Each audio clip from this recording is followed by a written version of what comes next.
We begin in India, where life-saving oxygen supplies are running out. देखिए, oxygen की किल्लत का अगर किसी ने पॉलिटिकल रोना धोना है तो मैं इसको रोक नहीं सकता, परंतु मेरे पास सटीक आंकड़े हैं। डिमांड सप्लाई का गैप बहुत नैरो हुआ है, मगर कमी नहीं। 1-2 दिन में भी सभी जगह पर्याप्त मात्रा में रिजर्व स्टॉक भी हो जाए। 50 people died in the capital after their oxygen supply ran out. My husband died just for the lack of oxygen. They've killed him. How can over 20 people die like that at the same time? And we can understand if I lose somebody of mine, then naturally you feel bad. Please come see my mother, this man pleads, but it's too late for her. This man says his wife couldn't breathe, but the hospital didn't have any oxygen to spare. By morning, she was dead. If we cannot give them oxygen even, what is the situation? When patient comes to, the patient will die. Patient will die. Do you know how a human being dies without oxygen?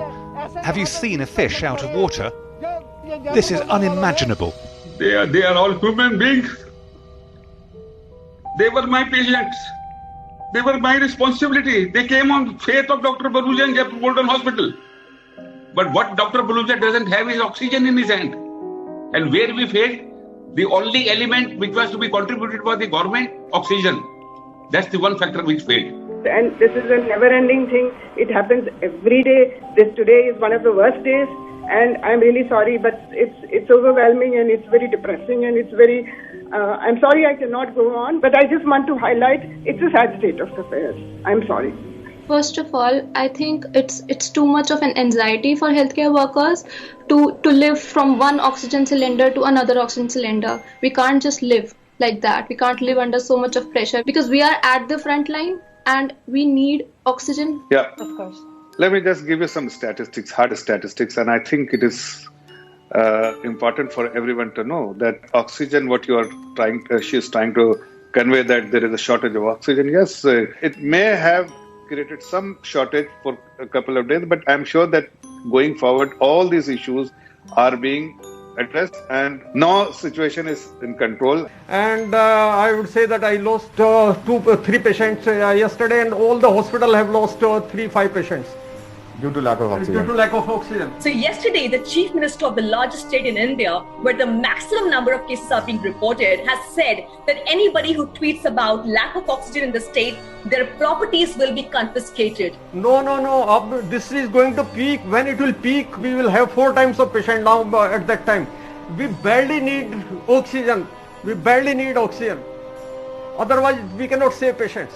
All these videos which you are trying to show to the world will become only history because everybody is getting the kind of attention, and the government under the leadership of the Honorable Prime Minister is reviewing the situation on a dynamic basis, and all the assistance which needed to be given to the citizen of this great country are being given to the country. Meanwhile, the Indian government has asked Twitter to take down dozens of tweets, including some by local lawmakers, that were critical of India's handling of the outbreak. And this is not the time in which we can raise our hands and say that it's, we managed to, break over the pandemic. We've not managed. It's just the beginning. And if the attitude of the government remains as such, in which they say that, we've done everything for the public, that's not enough. You have to do more. You have to do better. Such experiences, what you have what you are trying to showcase about the country in a very poor light, is something which should not be experienced by the citizen of this great country. Our hospitals are already overwhelmed, so there is no more beds available. There is no more oxygen points available. I have even seen the oxygen given to 10 patients from a single oxygen point. So it is becoming very difficult, very traumatic, and very exhaustive. And this is not something we are enjoying, and we are not able to help people now. Hospital beds, ventilators, and even medicines have run short. Threatening to turn what's already a public health crisis into catastrophe. No beds or room inside the hospital. Patients are left outside in an anxious wait for help.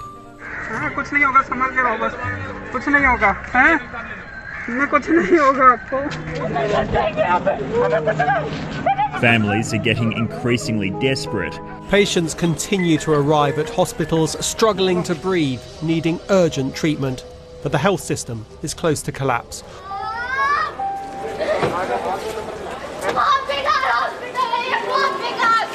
The picture which you have just shown, it's not like every single hospital you have the similar kind of picture. This must be one of those pictures where, or a picture where, or the video which you have just shown, could be some experience of some people, but that's the initial stage. Government has definitely working day and night and to ensure that all the patients which needs hospitalization must get the hospital, a bed in the hospital, and they also get all the assistance what they need in the hospital. I don't know if BJP's ruling party lives in the same country as the rest of us at this point. And unfortunately, Sonal, nobody is thinking, I am getting 500 calls a day. Doctor Sahab, hum kahan jaye? Where will we go? People are on the roadside, outside the casualty. Now that we have reached a threshold as far as oxygen and remdesivir is present, it means that a lot of people are going to be denied hospital bed, they're going to be denied oxygen, and those who are critical are not going to get the kind of treatment that they want. What can you do now? He needs to go to a hospital. Hospital, no more beds. No more beds in hospital. This is every family's fight now, but too many are taking on this virus with nothing to fight it with. The whole country's been destroyed, he says. The whole country's destroyed. The Indian government had itself declared it had beaten the coronavirus in February. And the health minister said India was in the end game of the pandemic. But then the Prime Minister's National Scientific Task Force did not meet all through February and March. Health experts say the country became complacent as the government lifted restrictions that allowed big social gatherings and political rallies. And I think all these led to a sense of fearlessness in people, that maybe COVID was just a fluke.